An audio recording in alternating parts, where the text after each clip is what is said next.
put the super tall guy next to me? What?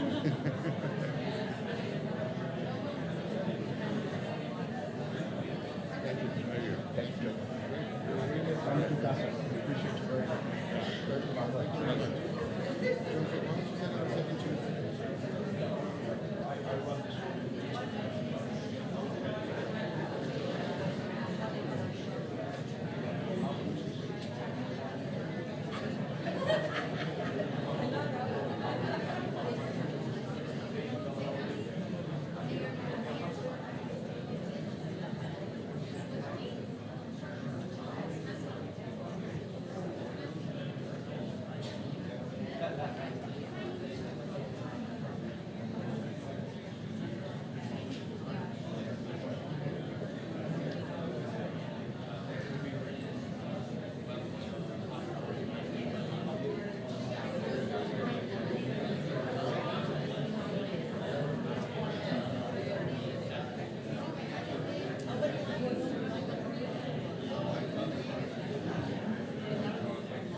Good afternoon, everyone, and bienvenidos to the United States Hispanic Business Council South Texas Town Hall.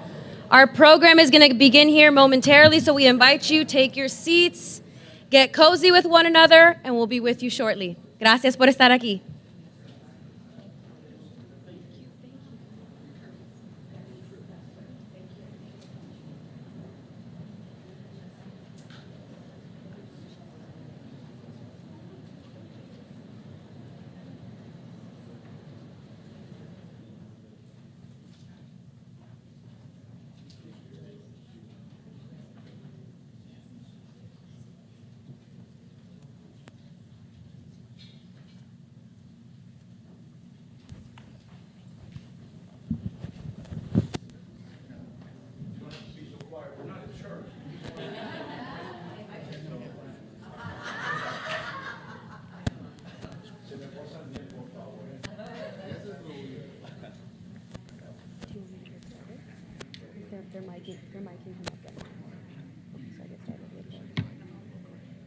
This is mine, but I'll leave it here. Yours is over there. Just don't take this one. Okay.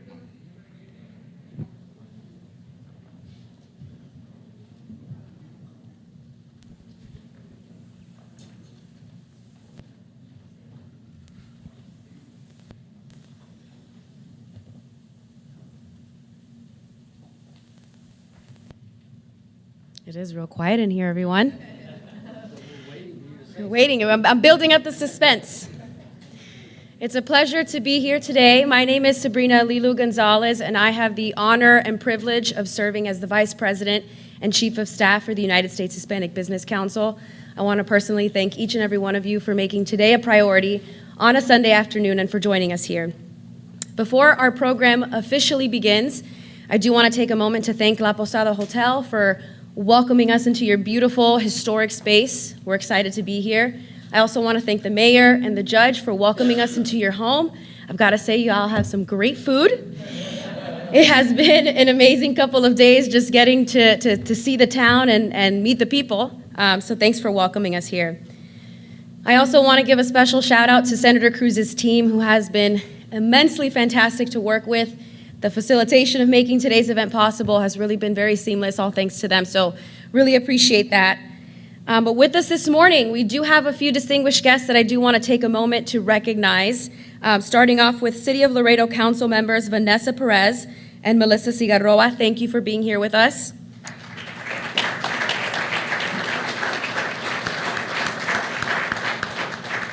We also have some folks from the Mexican Consulate, Deputy Consul Martin Alcala, Assistant Mexican Consul Horacio Munguia, Dr. Ileana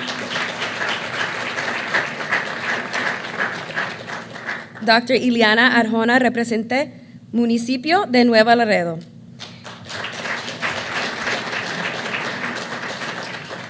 We also have some friends from various community groups that have joined us today, including Webb County Republican Group, Chairman Luis de la Garza. Thank you for being here. The Gateway City Republican Women's Group, Gigi, there you are. Thank you so much. We also have Glenn Hammer, President and CEO of the Texas Association of Business with us.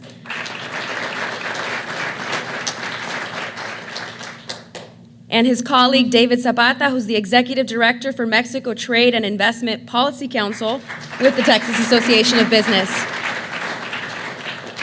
Gracias por estar aquí con nosotros. The United States Hispanic Business Council is a nonpartisan organization.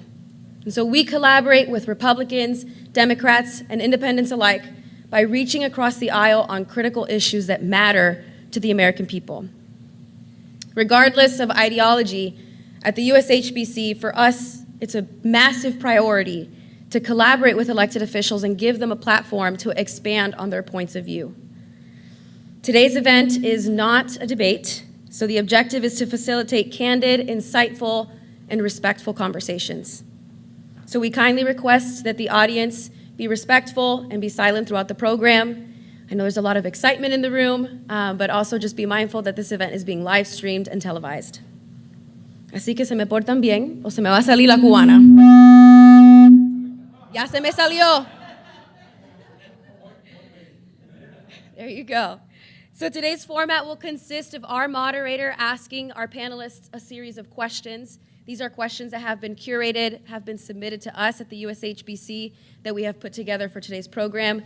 Should time permit, we may have questions at the end, but we received plenty of questions to help make today's program possible, so we'll see how the afternoon takes us here.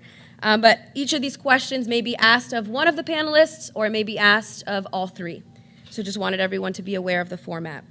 And so please note that we are also speaking to our guests today in their current capacity as public officers. Today presents an opportunity for us to welcome a rarely heard point of view. And that's the perspective of the Americans that are living here on the border at the epicenter of the crisis and the debate that it has created. And so the elected officials, the business builders, the job creators, and the taxpayers of Texas, you have created the world's 8th largest economy with a GDP that exceeds over $2.4 trillion. Give yourselves a round of applause, yes. Now that's a number that's larger than the GDP of Italy, Mexico, Saudi Arabia, Spain, and Sweden, just to name a few. So kudos to the Texans in the room here today. But despite this state's amazing contributions to American society, to the American economy, we still don't have the voice that we need. And in today's Washington, if you don't have a voice, you simply just don't get a choice. And so today is about you, the people of Texas, and your elected officials having a voice.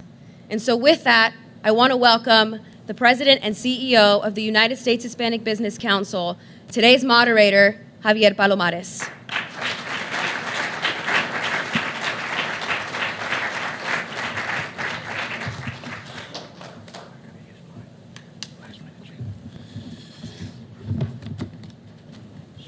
scripts, and more scripts. I also want to, just kind of a little bit of a privilege, I want to take a moment once again, additionally, to welcome our esteemed friend, Glenn Hammer, President and CEO of the Texas Association of Business. With over 1,500 member companies and over 200 local chambers in their network, the Texas Association of Business is the authority on all things commercial, economic, and business in the Lone Star State. It's no small feat to have him here with us. Glenn, you and Chairman Massey Villarreal are blazing a trail, leading the way for the rest of us, and we are delighted that you're with us. Please help me thank Glenn Hammer for being here again. Gracias, Glenn. Bienvenido, amigo. And he drove here, so que aguante de señor. So, thank you, Sabrina, y buenas tardes a todos. The United States Hispanic Business Council is the leading advocate for America's 4.5 million Hispanic-owned firms in this country that collectively contribute over $800 billion to the American economy every year. And while we're proud to advocate on behalf of men and women who happen to be of Hispanic descent, we never forget that we are first and foremost American business. You can clap for that. And every tax bill we pay, every job we create, and every product we manufacture goes to benefit our American economy. At the USHCC, we always say that the only thing we're prouder of than being Hispanic is being American. So today's discussion is not just on behalf of the Latino community, but all communities and all Americans.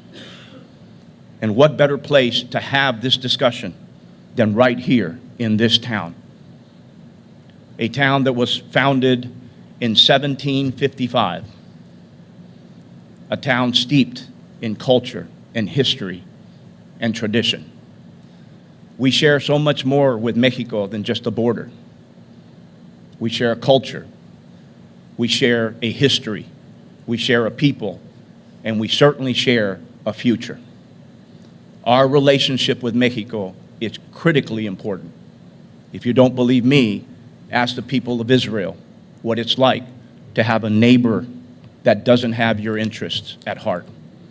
America takes it for granted, and it's your, I think, responsibility, and mine as well, to remind America that Mexico is critically important to the United States. It has surpassed China as the #1 trade partner to the United States, and that is something we should all applaud.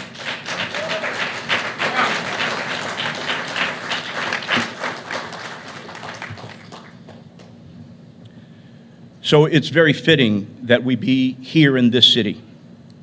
It's also very fitting that our very first panelist is Laredo Mayor Dr. Victor Trevino, who is in fact a direct descendant of Captain Tomas Sanchez.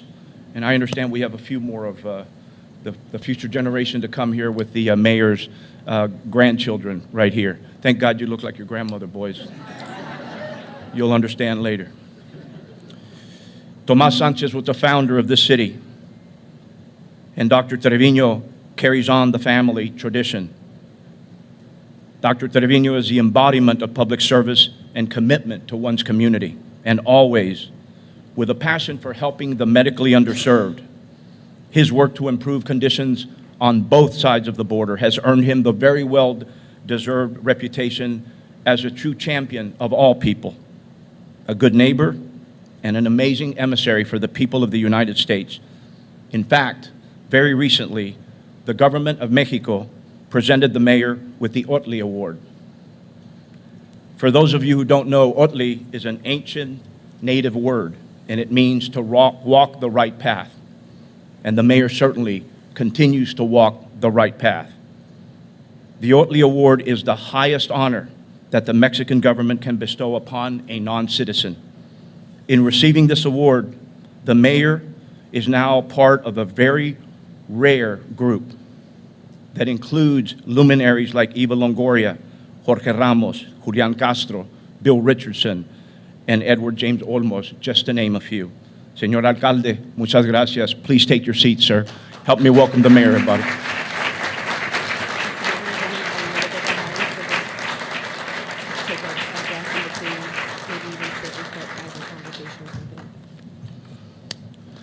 And I have to say, I keep getting asked, up until literally a couple of minutes ago, why Laredo? Why are you here? With all the stuff you have going on. We've done these all over the nation. And to me, no queda duda, we had to come to Laredo. Laredo is critically important. The rest of the nation maybe doesn't understand it, but I do. I'm from the valley, so a huevo, I get it. No me queda remedio. It's important, though, that America recognize that the Americans living here, building their businesses, raising their families, paying the taxes, and driving this economy forward day in and day out. The rest of the nation talks about the crisis on the border, but they see it in the news for a couple of minutes. You live it day in and day out. And the next generation will have to live with our decisions. And so I want to thank you from the bottom of my heart for making time to come out on a Sunday of all things to listen to this conversation. And critical in that conversation was absolutely the mayor and his willingness to work with us. We're also joined by County Judge Tano Tijerina, a fair-minded but very strong judge, physically and otherwise, by the way, whose life and work have been shaped by the personal values of hard work, dedication, and a commitment to service. He is a man of integrity, which I believe is the very reason that he was appointed to the Texas State Commission on Judicial Conduct. He recently helped open a life-saving detox center. He began renovations of local fairgrounds. He's expanded critical border infrastructure and so much more. I'm exhausted just reading all the things he's done. In his third term, Judge Tijerina still has the unwavering determination and commitment to serving the people of Webb County by focusing on public health and ensuring public safety through service and dedication. Judge, please take your seat, sir. Help me welcome the judge, everybody.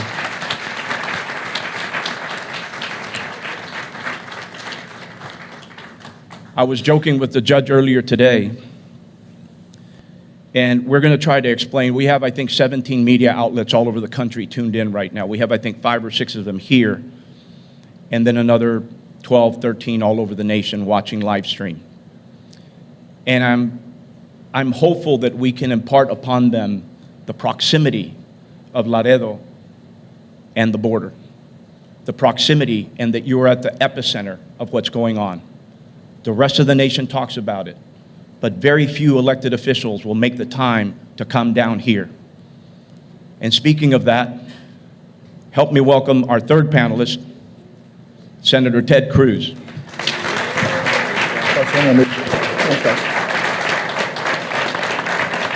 Now I want to point out that originally this conversation was going to be me and the good senator. He's an Aggie. Pobrecito. I'm a Longhorn. He's a Republican. Pobrecito. I'm a Democrat. Es cubano, soy mexicano. But I'll tell you what else he is. He's a dedicated American. He's a dedicated Texan. In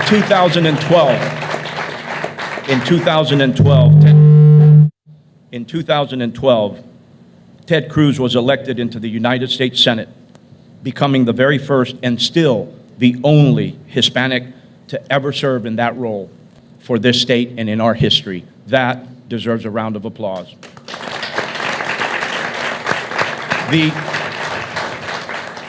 The plain-spoken, sometimes controversial, but always staunch fighter for his constituency right here in Texas. The senator's track record is extraordinary, having 16 of his sponsored bills enacted in just a few recent years.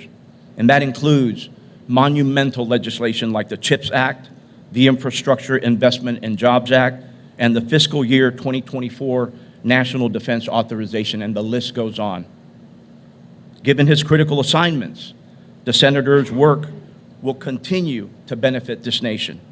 He is a member of the Committee on Foreign Relations. He sits on the Committee on the Judiciary. He sits on the Committee of Rules and Administration, and he's the ranking member of the Committee on Commerce, Science, and Transportation. I believe him to be a man who courageously and unapologetically fights for the people of Texas.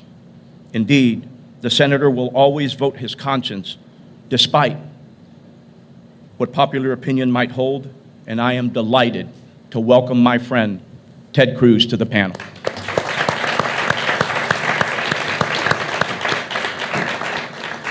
As our nation yearns for leaders that will bring us together, I believe we have exactly that in the mayor, the judge, and the senator. You know, I was practicing this last night, and when I said that, the mayor, the judge, and the senator, it sounds like the beginning of a joke, right? A mayor, a senator, and a judge walk into a bar. Anyway, why not? I digress. Today, we will be discussing pressing issues that are important to all Americans, namely the economy, immigration, energy, national security, bipartisanship, and the state of American politics. And all of this amid historic division. Ladies and gentlemen, please, a round of applause for our panelists as we get started.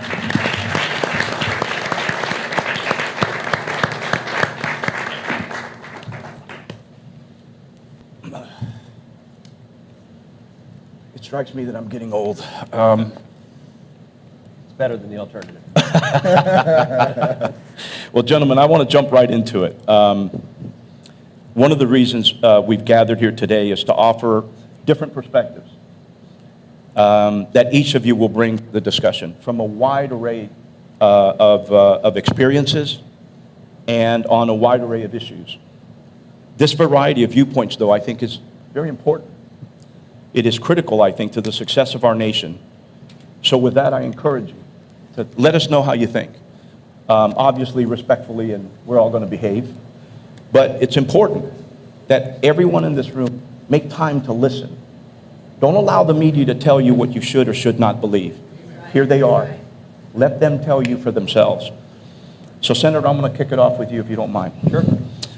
Senator, why do you think most Americans think our federal government is broken? What can we do to fix it? I thought I'd start off nice and easy. Well, good. Well, Javier, thank you very much. Yes, thank sir. you for your longtime friendship. Thank you for your leadership. Thank you for hosting this event. Absolutely.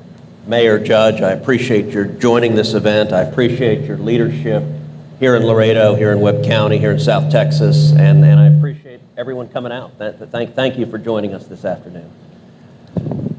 You know, I think Washington does a whole lot of things wrong, and you can draw a pretty simple contrast between Texas and Washington. In my view, the state of Texas is doing things right now. I think there is a reason that so many people want to come to Texas. You know, I think back, it was 12 years ago that the people of Texas first elected me to the Senate, which has truly been an incredible honor. At the time, Texas was just 26 million people. Today, we're over 30 million people. We've added more than 4 million Texans in just over a decade. It has been well over a decade that we have had more than 1,000 people a day coming to Texas. And I think you can draw a contrast between how Texas operates and how Washington operates. Washington, the spending is out of control, the debt is out of control, and the regulatory burdens coming from Washington are wildly out of control. Look, Texas, we understand, my number one priority in office is jobs. And it is laser focused, jobs, jobs, jobs, for a real simple reason. That's the top priority of Texans. And that's true in South Texas, that's true up in the Panhandle, that's true in East Texas, that's true in West Texas. Texans want jobs, we want more opportunity, we want better opportunity for our kids and our grandkids. And I think what we understand in Texas is that if you want jobs, the answer isn't a giant building full of government regulators. The answer is small business. The Hear, hear. answer is entrepreneurs. Hear, the hear. answer is people putting capital at risk. Here, here.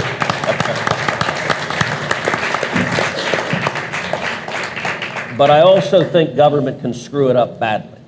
And what we've seen in Texas is that if you have low taxes, if you have predictable taxes, if you have reasonable regulations and you get out of the way of small businesses, it creates jobs, it creates opportunity. And so I think we need a lot more of what we have in Texas and a lot less of what we have in Washington of just hammering small businesses and hammering working families. Thank you. Thank you, Senator. Appreciate that. Mayor, I'll come to you. Mayor Trevino, what are some of the more important issues that you're tackling, and why are they important not only to the people of Laredo, but to the nation as a whole? First of all, we need to understand that we are a major port in the United States, and with that comes a lot of responsibilities. Major things that are responsible to me, and the major things that we need to look at is, number one, infrastructure. There, better like that. There we go. The things we need to look at is infrastructure, public health, and binational relationships. Because that is what we live every day, and I think that is not only important to us and Texas, but for the rest of the country. Public health, if we don't have a healthy society, we have a weak society.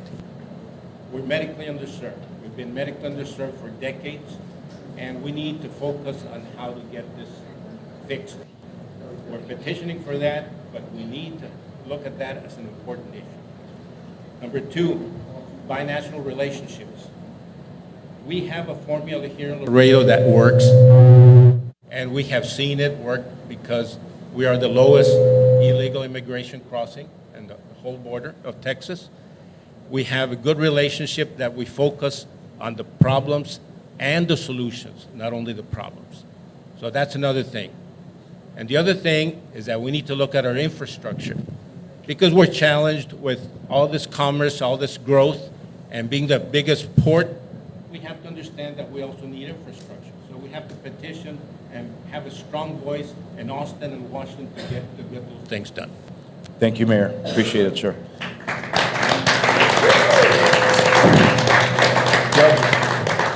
Judge, I'll come to you next.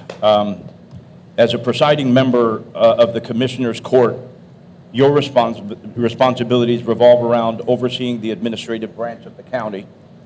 From this perspective, how could the county work to address the growing immigration in this area and the border crisis?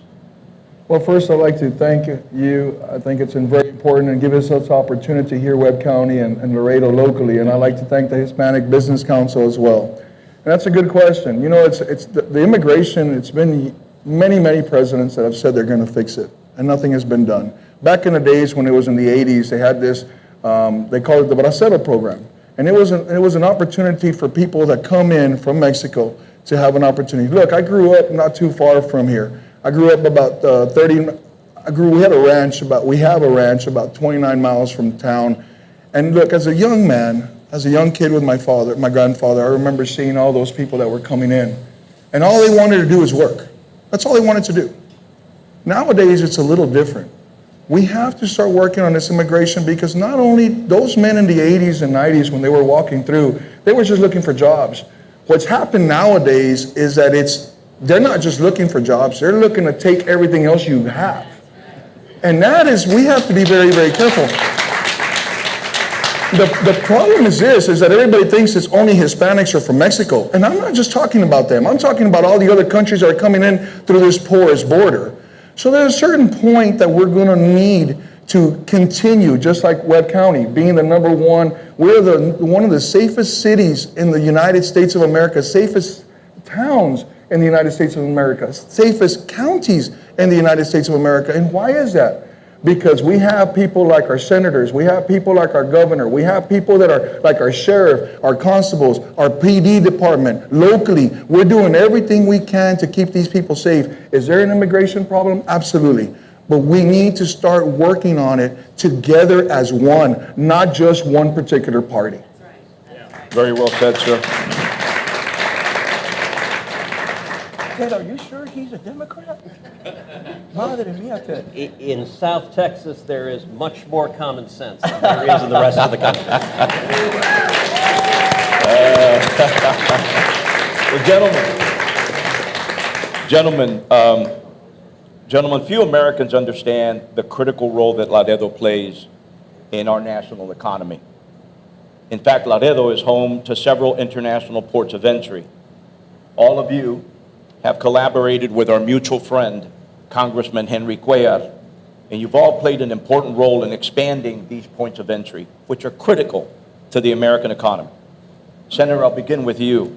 Given the volume of trade at the World Trade Bridge, what sort of impact will its expansion have on our nation?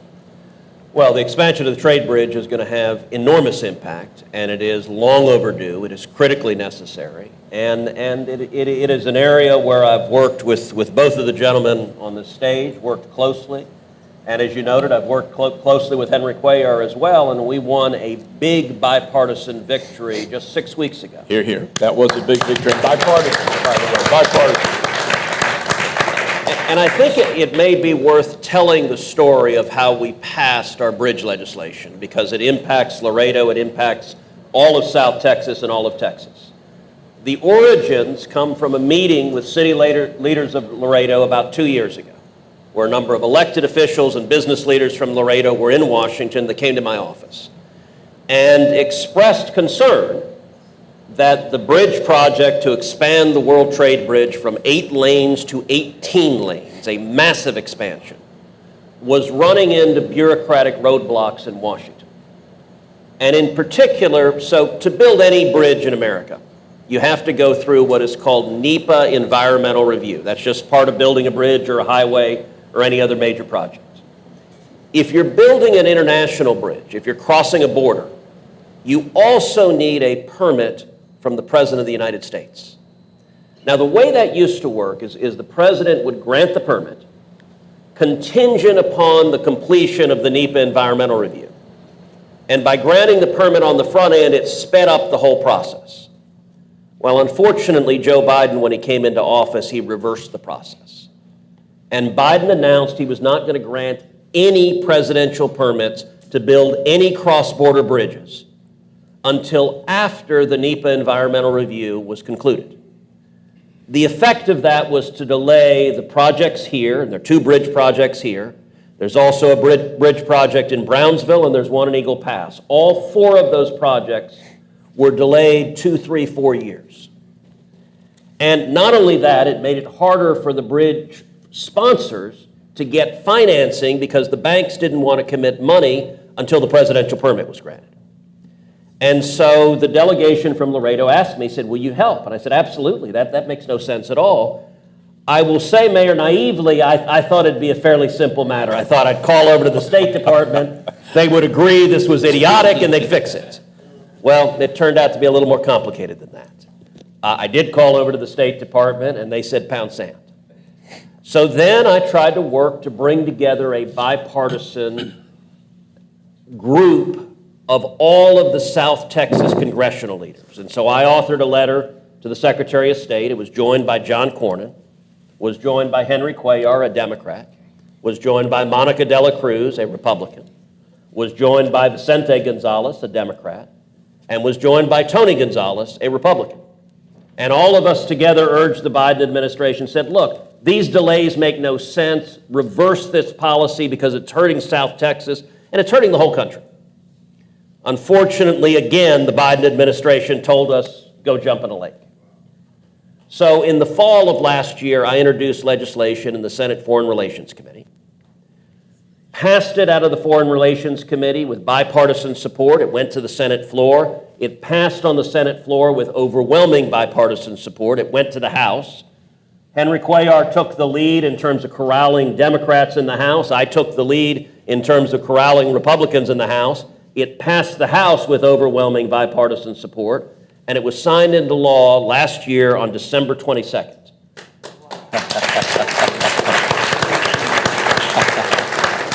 Now, December 22nd happens to be my birthday. And it was a great birthday present. And what the legislation provides is it sets up a 120-day shot clock. That from the time that legislation was signed, the president has 120 days to grant those bridge permits. And if he doesn't decide, the permits are deemed automatically granted by operation of law. That will speed up all 4 of these projects by years, and the impact on Texas. Every year, Texas and Mexico have about $800 billion in trade. The bulk of it going across the World Trade Bridge right here. And as you know, on any given day, there can be a line of 18-wheelers extending 4, 5, 6 miles into Mexico, just sitting there for hours on end trying to cross that bridge. Those bridges, when they're built and expanded, are going to benefit Texas farmers, Texas ranchers, Texas small businesses, Texas manufacturers. It's going to benefit the entire economy here in Laredo and throughout the state of Texas. Absolutely, absolutely. And you know, one thing that I can't help but notice about how you led that charge, in our community, we don't talk about it, and shame on us. But I don't know if you noticed the names. Bipartisanship, Republican and Democrat, but it had names like De La Cruz, Gonzalez, Cuellar, Cruz, and the list goes on. If this had been an African-American community where you had the right and the left coming together and working together, the nation would have covered it. It would have been the top of the news. But it was Latinos doing it. And I'm proud that in our community, and certainly here in Texas, we know how to work across the aisle to get the right thing done. And you led that charge.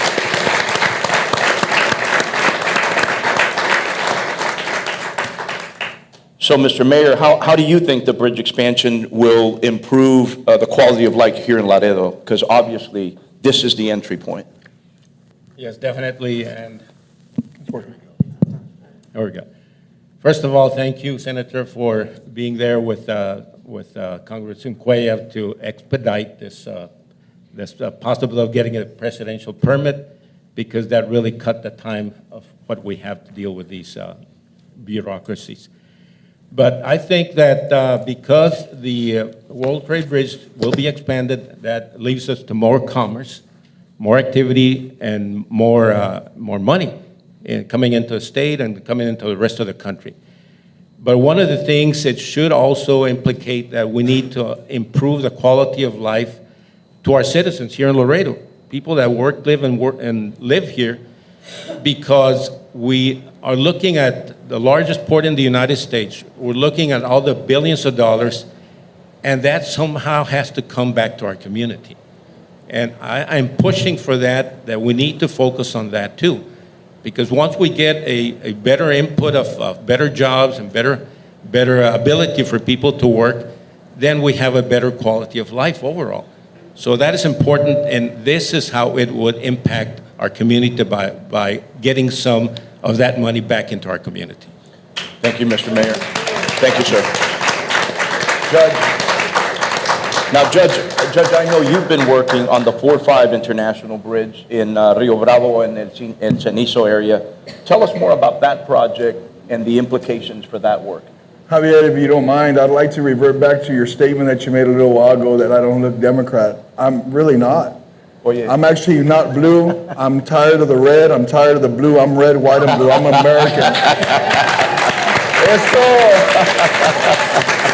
I think it's important. I think what we've lost it seems like it's amazing when somebody wears blue or somebody wears red, it's all of a sudden, my wife's wearing red, I'm wearing blue. I still love her to death, But it's very sad that our country has gotten to this point. That's beside the point. I needed to mention that. And I need to mention before you answer, sir, you married well above yourself, sir. Oh, I did. I did. I did. Well done. I am a member of that same club, and my favorite toast is God bless nearsighted women. But I digress. Going back to your initial question, Javier, thank you so much. Look, the 4-5 bridge is something that I've been working on since I've taken office. It was on my platform the first time in 2010. Obviously, I lost in 2014. I come around, it was on my platform. 4-5 bridge is extremely important. Why? because we are $3.2 billion of commerce comes through this port alone. I'm going to put it to you this way, and I'm not a doctor like our mayor here is, but I'm going to put it to you this way. If you look at Webb County, Laredo, Texas, as the aorta, you look at Texas as a heartbeat, and you look at the United States as a body, I guarantee you, if you're not taking care of your aorta, you go and you're going to die. And that's exactly what's going to happen if we do not continue building bridges. We need to continue building bridges. Is what we need to do. And so it's amazing how other communities, and I love El Paso, and I've already said this in front of them, and I'm just going to use this as an example. El Paso has 7 bridges. 4 of them are international. They're ranked 16th in the United States when it comes to ports. Here we are number 1, and we're still lacking for the 4-5. We should be talking about the 5-6, the 6-7, the 7-8. That's what we should be discussing. Not only is it going to help our community, but it's also going to help the Rio Bravo, El Cenizo. It's going to blossom them to become the cities that they want to become. It's going to nourish their opportunity. It's going to be an economic boost that nobody's ever seen before. So this is why I think it's important. And thank you, Senator Ted Cruz and Senator Cornyn for pushing that agenda through Washington and through the Capitol, because I think it's really important. We need it, and we need it now. Very well said, sir. Very well said. And in case the point wasn't made clearly enough, as of right now, Mexico does $855 billion of trade with the United States, making them the #1 trade partner, finally surpassing China. And the Port of Laredo is the largest land port in the country, now surpassing Los Angeles. So these are not insignificant issues. On to the third question. On to the third question. Now, a major point of concern surrounding the crisis on the border is the smuggling of drugs and illicit goods. That has to be weighed along with the economic and commercial interests of the country. Those goods include things like illicit cigarettes, counterfeit medicine, and fentanyl. Judge, I'll begin with you. I mentioned your work with the Detox Center, and you are obviously very familiar with this issue. How can our judicial system be used to both provide a line of defense, but simultaneously a source of support for the impacted communities? Look, we all know it's no secret that fentanyl is taking over our communities, and it's really sad. I think we all have a particular individual or we know someone that has been affected or passed on, unfortunately, because of fentanyl. And it's really sad that we are not, again, taking care of our borders. And I'm not saying it's just in the borders, because I will honestly say as well, United States is just as at fault as this, because when there's a demand, there's going to be a supplier. So we need to start working within our house and within our home to be able to get what we need to do is start working on our mental strength, our mental capacity. We need to start working on this. Why? Mental health is extremely important, because why are they taking the drug to begin with? What's going on? Is it starting? And look, even our young children, these young children nowadays in schools at a young age are being indoctrinated in a certain way that even their spirits don't even know how to react. So you tell me, how is an adult going to react as well?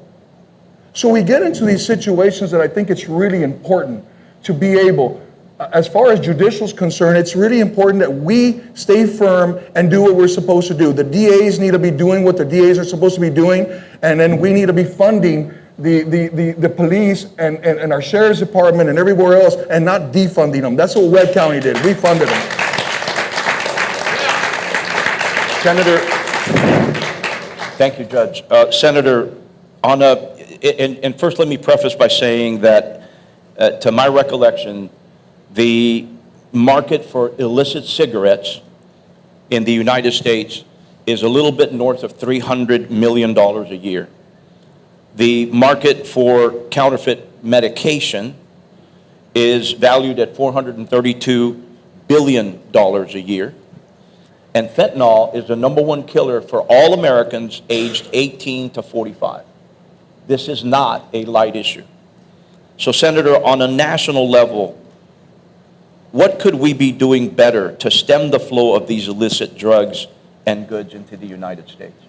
Well, Javier, there's a lot we need to do. I don't need to tell the people of Laredo that what is happening on our southern border is an absolute crisis. and it is a humanitarian crisis from the men and women whose lives are lost every day. Last year, 853 migrants died crossing illegally into our country. From the women and children who are brutalized, and from the massive amounts of drugs, and in particular fentanyl, that's coming across the border. Last year, more than 100,000 Americans died of drug overdoses. That was the highest total in the history of our country. To put that in perspective, that's nearly double the total number of people who died in the entire Vietnam War. Americans. Wow. America lost just over 60,000 Americans during the Vietnam War. We lost over 100,000 Americans last year. And I'll tell you, look, Judge, you're right when you say that it touches every family. 13 years ago, my sister Miriam died of a drug overdose. There's not a family in Laredo or Texas or this country that has not been touched by this crisis. And Sorry about that. thank you. There's a lot we need to do, but I think the single most important thing is stop the cartels, because what is happening? When you go down, when I'm on the border, I often will go out with Border Patrol, and I'll go out on midnight patrol, and the Border Patrol will tell me that they will face over and over again, they will see traffickers bringing migrants over at one part of the river, and they'll flood one part of the river, and while the Border Patrol is focused on that part of the river, a half mile up the river, they'll take the narcotics away while they're distracted. And when you talk to Border Patrol, they tell stories that if the agents are looking somewhere else, they'll flip the raft and put migrants, put children in the river at risk of drowning, so the agents go and rescue the people who are risking drowning. You know, when I brought 19 senators down to the border to see firsthand what was happening, we went out on the river. We saw a man floating dead in the river who presumably had died crossing that day. I'm going to give you an amazing statistic to give you an idea of the impact of the open border policies we have right now. In 2018, the Mexican drug cartels made roughly $500 million from human trafficking. Now, $500 million is a lot of money. Do you know how much they made last year from human trafficking? $13 billion. In just a few years, the cartel's profits from human trafficking have increased 2,600%. And by the way, those statistics are from the New York Times. So that is hardly a right-wing organization. And one of the consequences of it, not only is it devastating America, it's devastating Mexico. Look, all of us remember, it wasn't that long ago that in South Texas, you'd cross over the border all the time. You'd go have dinner there, you'd come back and forth, and it was a cross-border life. Yeah. When's the last time y'all did that? You can't, and the impact on Mexico that these cartels, who are vicious, homicidal maniacs, are now making tens of billions of dollars, are economic powerhouses, and our neighbors in Mexico are facing kidnappings and murders, and these unaccountable criminals are wreaking havoc. And so I think we have got to secure the border and stop that drug smuggling and stop the human smuggling. Thank you, Senator. And I think it's important to remember, if you use the same context that the judge was talking about, the human body, the aorta, if you will, is Highway 35. Yep. Literally from Mexico all the way to Canada. That is the main lifeline of human trafficking. So thank you for your work on that front. When I talk to Americans all over this country, it's clear that their financial well-being and the economic state of our nation. And Javier, let me just, before you move on to that point, you talked about I-35, and I want to talk about all right, Mayor, you're going to get upset because I'm going to mess up the medical analogy. I'm going to mess up the medical analogy, but hopefully we're in the process of growing a second aorta, and I know that's a really weird analogy.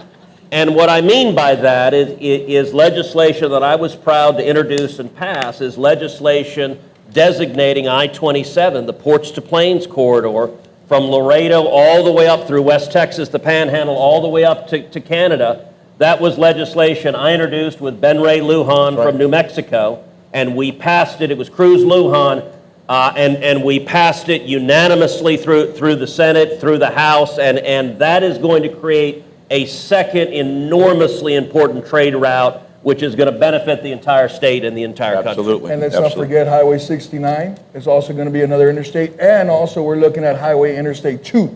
So there'll be 4 interstates coming into Laredo, Texas, and Webb County. That's right.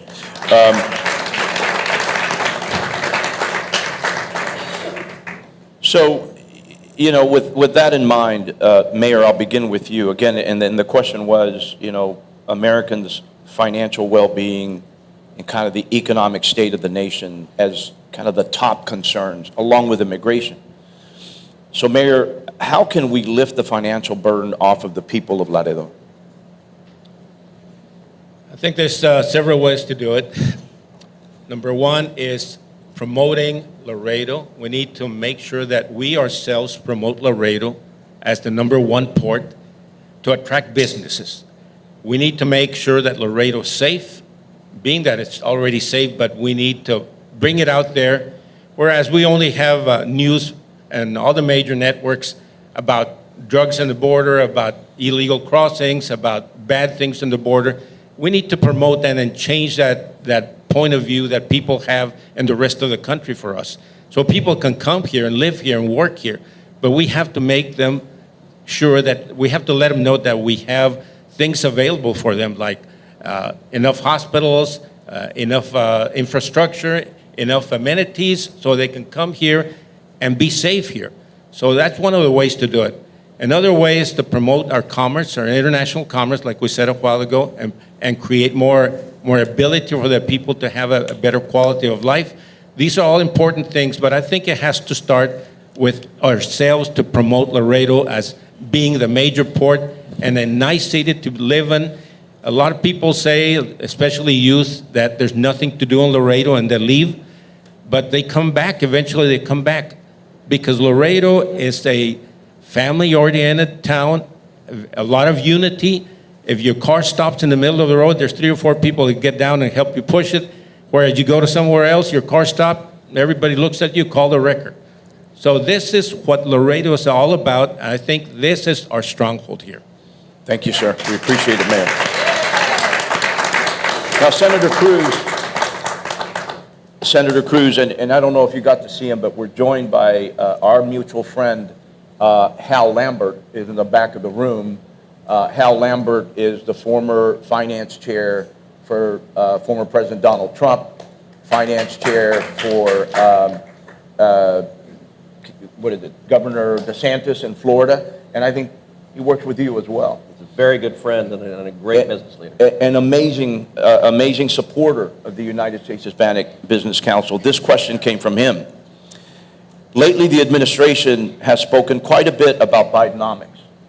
I know one of your favorite topics, and how this strategy is, in fact, helping turn around our economy.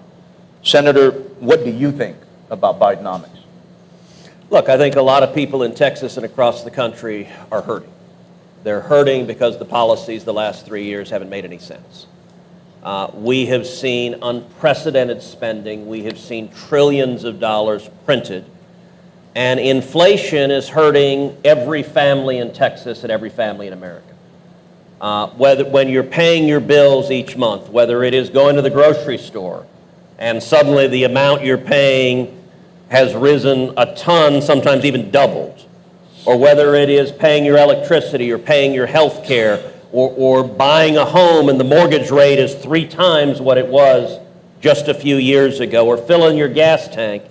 I think Texans are really hurting, and it's not complicated. When you print trillions of dollars that we don't have, inflation results. We've got to rein in the spending, and to be fair, spending has been a bipartisan problem. Both parties bear guilt from the irresponsible spending in Washington, but we need to see leadership to pull it back. I will say also, look, the most powerful engine is economic growth. And I think critical to economic growth is energy.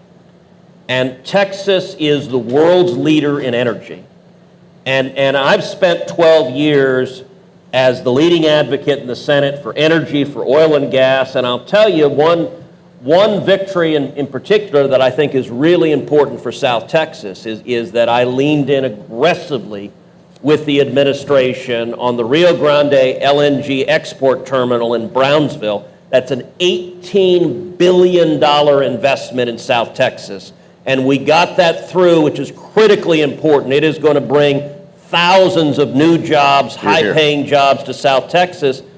And I got to say, when you talk about Bidenomics, we're seeing policies now from Washington that don't make any sense, that in particular are trying to hammer the state of Texas, trying to hammer oil and gas, including just a couple of weeks ago, Biden halting all new approvals for permits for LNG export, which I got to say is it's a remarkable policy because it is literally as nonsensical as any policy you could come up with. It hurts Texas jobs.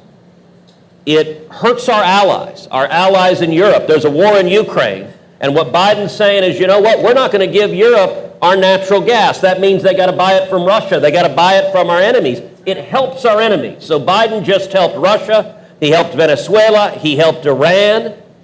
And here's the amazing thing. Not only is it hurting jobs, not only is it hurting our allies, not only is it helping our enemies, it is also hurting the environment. Because in Europe, it's not like they're going to say, oh, it's wintertime, we're not going to heat our homes, we're just going to freeze to death. No, they're going to get that energy, they're going to heat their homes, but they're going to do one of two things. Number one, they're going to buy natural gas from other sources, and just about every producer on earth produces in a much dirtier way than Texas does, that pollutes more, that emits more CO2, or what many of them are doing is they're shifting from natural gas to coal. Germany's doing that right now, and that pollutes much, much more. And I got to say, I personally think the reason Biden announced that policy was as a giant screw you to Texas. I think he was mad at the governor. He was mad that Texas was fighting to secure our border, and I think it was done as a deliberate blow to the state of Texas that makes no sense. You know, I don't know if I mentioned it, I'm a Democrat, right? Just to be clear. But it is really scary, and I quote, my next question, and you could see this, Senator, my next question was, while at the USHCC we believe in clean energy, we have been critical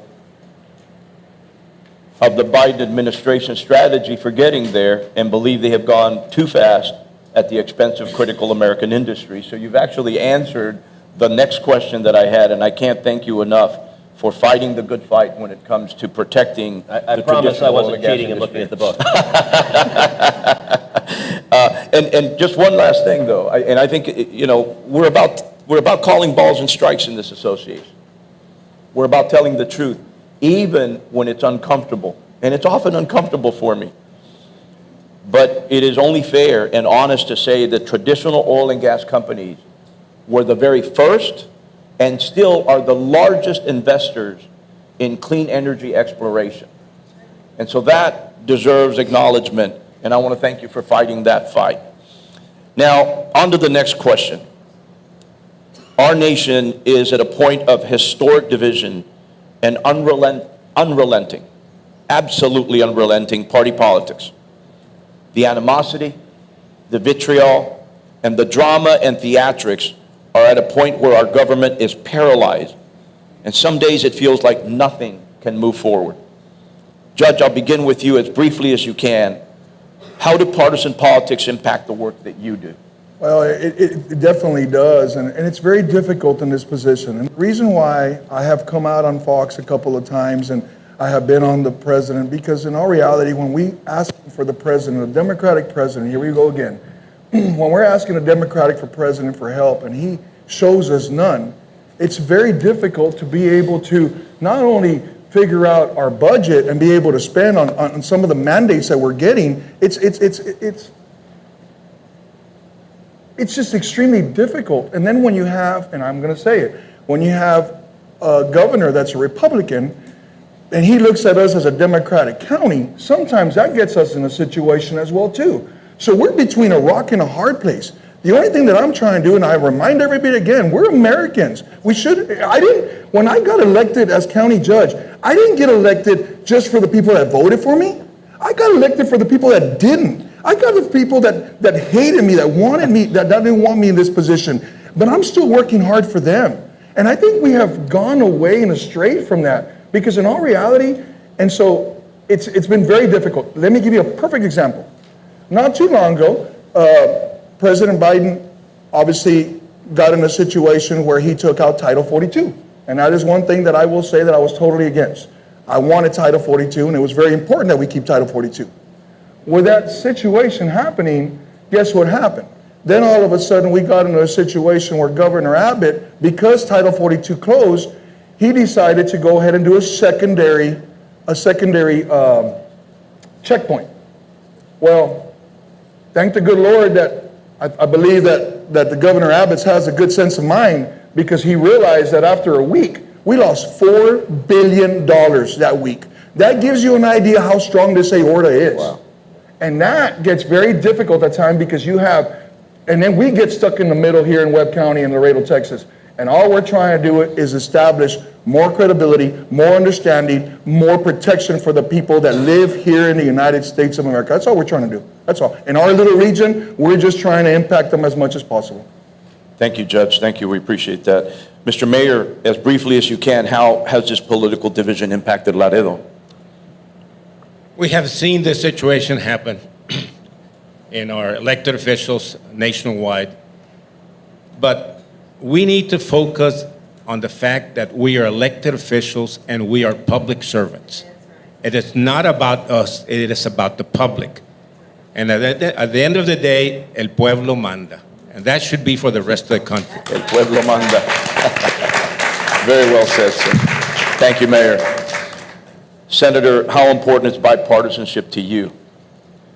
It's very important. And listen, I think there's a difference. I said at the outset, there's a difference between Texas and Washington. I think in Texas, Republicans and Democrats can and do work together, and work together very well. I have always had a very good relationship with the mayor, a very good relationship with the judge. They know that I and my team are ready to work with and for them and for the people of Laredo. That is a huge priority in our office.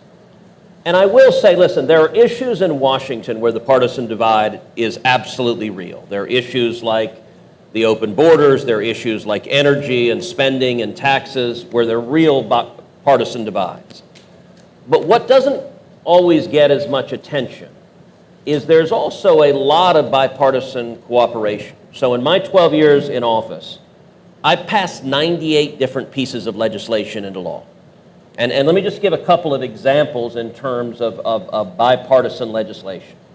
One of them that I'll focus on is legislation that dealt with our military academies, our military service academies. And they had in place a policy that really made no sense. It was a policy that said if a female cadet got pregnant, that she was forced into one of three choices. She could either have an abortion against her will, or she can give up her parental rights to her child and legally terminate her rights as a mother, or she could withdraw from the service academy and repay the federal government the entire cost of her education. Now that was idiotic. It made no sense. And so I went to Kirsten Gillibrand, who's a Democrat from New York. Kirsten's a good friend. We work on a lot of issues together. We introduced legislation that's called the Cadet Act. And the Cadet Act ordered the service academies change that policy. If a female cadet chooses to be a mother, that is a wonderful decision, and being a mother or being a father is perfectly consistent with serving our nation in the military. We passed that legislation through Congress, and it is now the law, and at every service academy, female cadets can choose to be a mom if that's their choice. Excellent. Excellent. You know, and I'll mention one other area of bipartisan cooperation that really impacts South Texas. So last year, I did an ag tour across the state where I brought in John Bozeman, who is the ranking member of the Agriculture Committee, and we sat down with farmers and ranchers in South Texas, up in the Panhandle, and in West Texas. And we just listened to their concerns. And actually in South Texas, in Brownsville, the farmers raised to me an issue that I didn't know about until we sat at that round table. And it concerns water. And in particular, there is a treaty with Mexico, the Treaty of 1944, that Mexico is obligated to provide 350,000 acre-feet of water to Texas each year. We are in the 4th year of a 5-year window on that treaty, and Mexico is in arrears. They have provided about 39% of the water where they should have provided much more. And so the farmers raised that issue to me. I had not heard of it until they did. I went to Washington, and I brought forward an amendment vote on the floor of the Senate. We voted on an amendment to instruct the State Department to lean in aggressively with Mexico and press Mexico to honor its treaty obligations. Although it did not pass, it got a large bipartisan majority vote on the Senate floor. Subsequently, I've spoken with the commissioner, and they're working on negotiating a minute to force Mexico to comply with the treaty obligation. So that's an example where Democrats worked with me to try to help provide the water that is needed by cities, but also by farmers and ranchers here in South Texas that are facing very significant droughts. Yeah, and being a South Texas farmer, I appreciate that, sir. Thank you. You know, I just have to, I digress a bit maybe, but I want to make sure and say this because I think it should be heard, that regardless of how the media portrays you, Senator, I happen to know a different Ted Cruz. The Ted Cruz that never gets mentioned in our national media. The Ted Cruz that collaborated with me, a known and lifelong Democrat, in trying to reform H-1B high-tech visas. The Ted Cruz that collaborated with Democrat Congresswoman Debbie Wasserman Schultz on stem cell legislation back in the day. The Ted Cruz that worked across the aisle on the bipartisan Kids Online Safety Act and the Infrastructure Investment and Jobs Act. The Ted Cruz that collaborated with Democrat Congressman Henry Cuellar and all these gentlemen on the bridge expansion here. That's the Ted Cruz that the media never talks about. So credit where credit is due. Now, we don't always get along, and we don't always agree. Pobrecito, but I'm working with it. But I commend you. Honestly, I commend you and thank you for the work that you've done throughout your career across the aisle.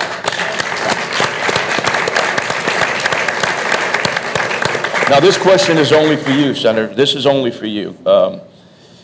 According to Pew Research, about 80% of Americans support the idea of age limits for elected officials in Washington, D.C. But for me, personally, it's less about the age of an individual than the cognitive ability of that individual. That's right. So, Senator, do you think there should be age limits on critical roles like Vice President, President, Speaker, and Leader of the House? Well, look, there's no doubt that the current President of the United States and the leading Republican candidate for President of the United States, neither one of them are spring chickens. And, you know, at the end of the day, I think the voters are going to make that determination. And sometimes I agree with what the voters decide. Sometimes I disagree. But that's the beauty of a democracy, is the voters get to decide and we'll go forward. And if the voters made the wrong decision, they have the opportunity in 2 years or 4 years to correct that decision. And then that's something the voters have as well. Gotcha. You know, and we're running short on time. As everybody knows, we got started late. Are you gentlemen okay on time? Can we go a bit longer? Yeah, Are you sure. okay? Are you sure? All right. So this is a very serious question. Now you can elect to answer it if you want, or pass. That's entirely up to you. And it's actually a question that I've pondered many, many times. And you know, I can't come up with the answer, but maybe one of you gentlemen can. And the question is, who the hell came up with the term Latin X? Who wants to go first, guys? A ver. I'll take a shot at it. All right, let's go. I think we as a people need to identify ourselves as who we are, as productive people. And I don't think, have been taken into consideration enough. And I think that was a result of this. So it was probably thought it was necessary for us to put a label on ourselves, which I don't agree with that. I think we shine by what we are, what we do, and how we excel. So this should not be existent anymore. We're American citizens, and we're part of what makes us proud to be Americans. Eso. Eso. If I could answer it just very straightforward. Me llamo Tano Tijerina y soy Latino, period. Órale. Así es. I guarantee you it was not a Latino. Look, the entire Spanish language, just about every word is masculine or feminine. It literally guts what it means. And you know, I will say, in the last, I was supporting a number of candidates running for office, and I did a fundraiser for 6 Latinas running all across the country, including Monica de la Cruz. We raised a whole bunch of money for them. And I will tell you that at that event, they dubbed themselves, you may recall a prominent official saying that Hispanics are as diverse as breakfast tacos. To which I responded, actually, I'm a chorizo, egg, and cheese, so that's all right. Them promptly dubbed themselves the spicy tacos. and so, look, I think Latinx may be one of the silliest things to have ever happened in our lifetime. It's on the... I want to take a moment to explore the future for each of you. Mayor, your family has been supporting and serving the people of Laredo literally since its founding. Que es tradición. How do you plan to continue your mayoral career, and what comes next? One of the things that's important to me is to realize who we are as a people. We have to feel proud. We have to put that responsibility in our citizens so they can belong and they can participate in our government. And that is one of the things I strive for. Understand that. Because with that, I think we can succeed and be more strong. And I think this will put a mark in who we are. Thank you, sir. Thank you. Judge, your life has been a journey. From professional baseball to serving Webb County in the state, is a man who is clearly called to service.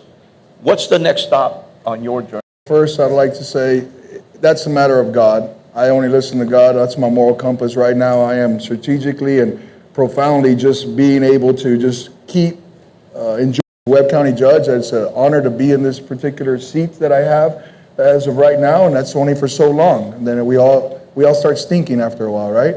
And so it's important. But one of the things that I think is important is we have to continue being who and everybody who we are. One of the things that I'm working on right now is infrastructure. Infrastructure to me is very important. Not only for here in Webb County to work on outer loops, and I've already talked about the 4, but also even working from Highway 35, all of 35 from San Antonio all the way down. We need truck lanes here. I think that's really important. So if you could help me out with that, Senator, that'd be great.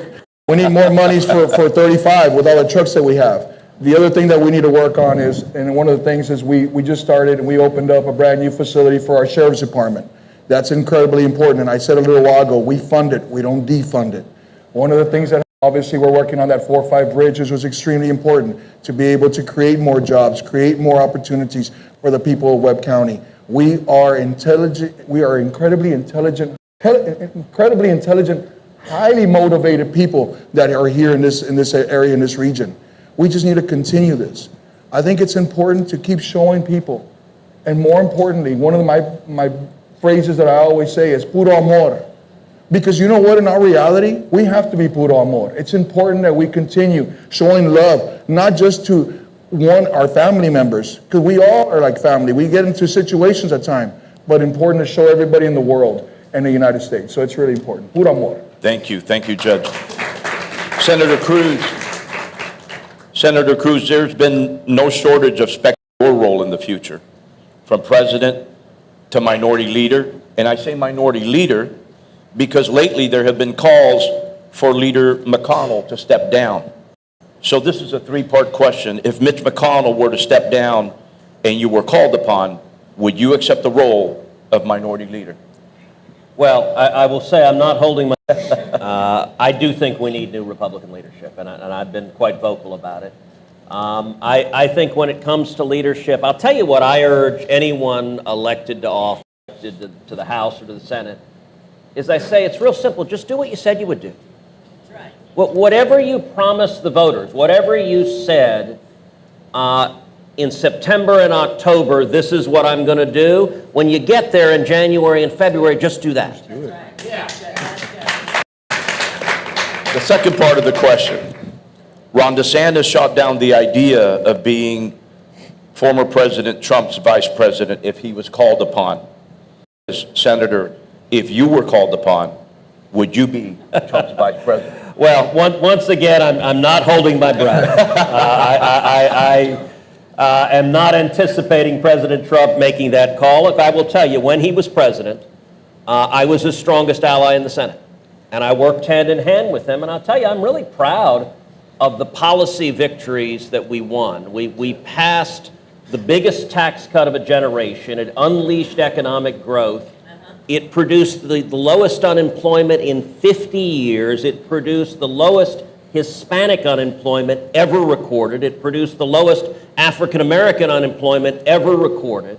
And if he is reelected, I fully expect to once again be a strong ally and focus on getting the economy moving, on cutting taxes, on repealing job-killing regulations, on unleashing American energy, and on securing the border. I think all of those are critical priorities, and I look forward to working with him to do that.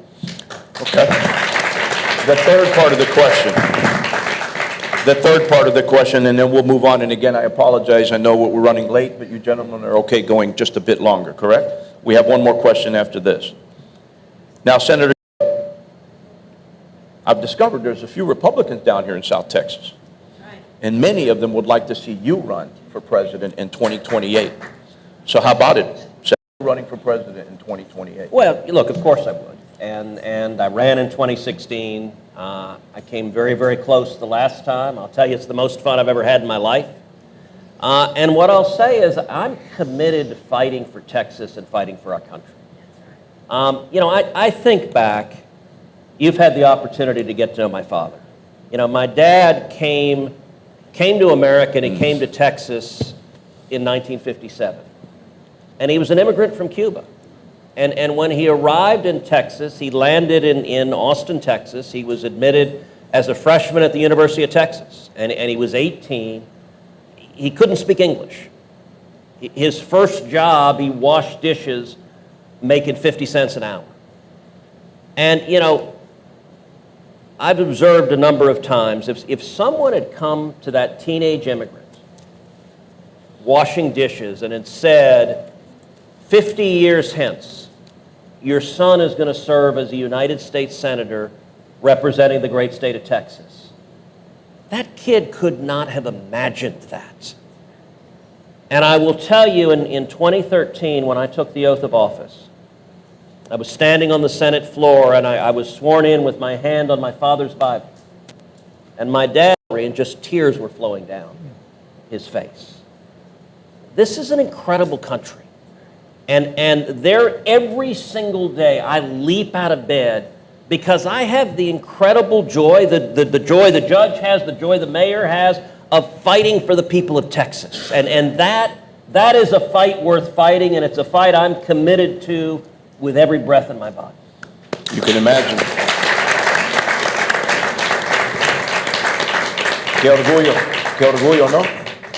I mean, despite the fact that we're on opposite sides of the spectrum oftentimes, I'm reminded you're the living embodiment of the American dream. And I imagine your dad would be proud. So one final thing. I want each of you to look directly at the camera. Now we have, I think as of a while ago, I was told we have 17 media outlets throughout the country tuned in right now. Most of them are watching it live stream, and they'll take clips from this, and we have 6 of them here right now, including international media.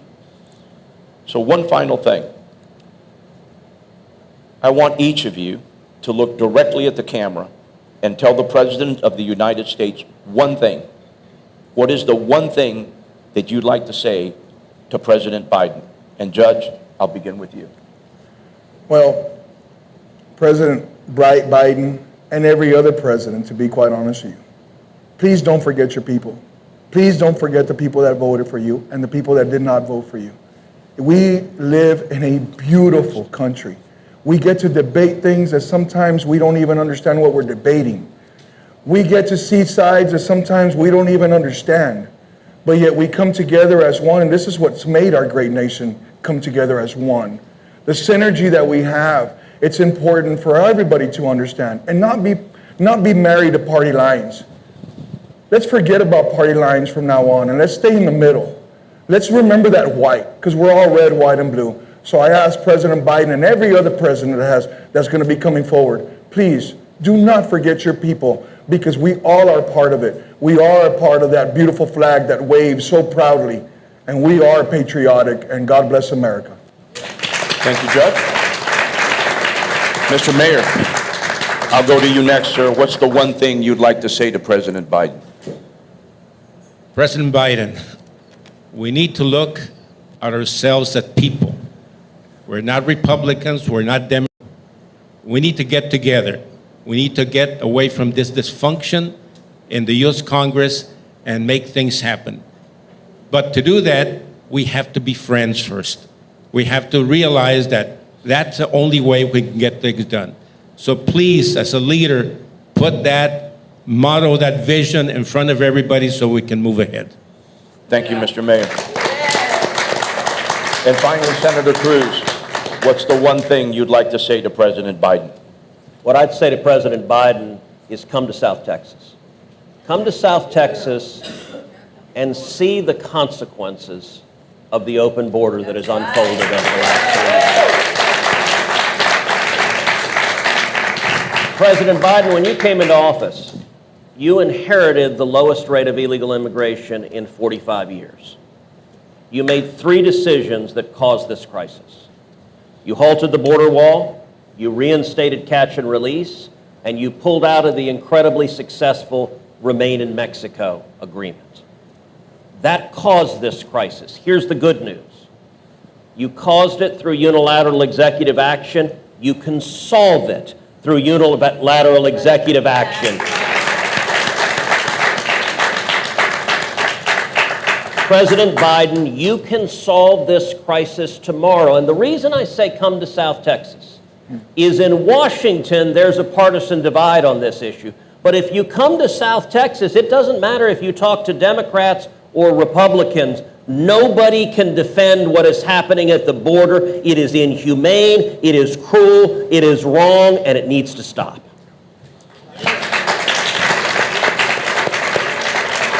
And I apologize, I know that we've run long on time to our conclusion. And in conclusion, I want to thank everyone involved in putting this program together for participating in an honest, informative conversation that brought diverse perspectives together. Discussions like these are critical to keeping politics informative and fair, and you should be proud for taking part. As we come to a close, I would like to encourage all of us to stay involved, stay informed, and make your voices heard. Our nation is at a transit point, and ensuring everyone has an equal voice is critical to our continued success. By speaking up for what you believe in a respectful and constructive way, you ensure our nation is considering every perspective, and in a government for the people and by the people, perhaps that is the most important thing. That's the America that I strive for. That's the America you strive for. That's the America we all strive for.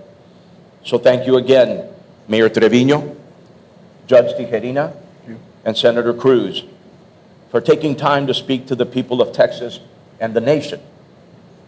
We live in a time where politics has devolved into dramatic theater, dangerous rhetoric, and staunch division. It was nice to have a conversation free of all of that. Today, gentlemen, you showed that it is still possible to come together and discuss issues, not as Republicans, as Democrats, or independents, but as you said, Judge, as Americans. Today, we took a small step forward, step toward change and progress, and we did it together. I think you offer a valuable perspective, free from the constraints of partisan politics. I believe you truly seek to understand your constituencies. I look forward to what you will do for the state of Texas and for our entire country. Mil gracias to each of you gentlemen. You are caballeros for sitting down. Ladies and gentlemen, please stand and help me thank our panelists.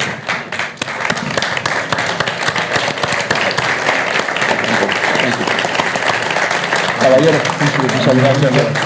alcalde, gracias. Thank you, sir.